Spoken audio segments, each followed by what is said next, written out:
How to recover your forgotten account on Facebook Lite. Hey everyone, welcome back to the channel.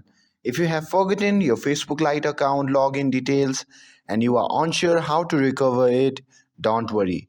In this video, I'm gonna guide you through the process step by step. So without further ado, let's get started. So first thing first, open the Facebook Lite app. And once you are in the login screen, you will notice a link below the password field that says Forgotten Passport. Go ahead and tap on it. Now, you will enter the page where Facebook will ask you to enter the email address or phone number associated with your account. You need to simply type it in and tap on Continue. Now choose the account that you want to recover.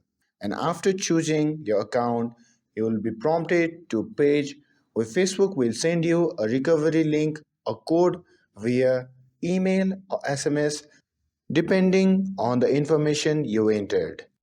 And once you have entered the code, simply tap on Continue button.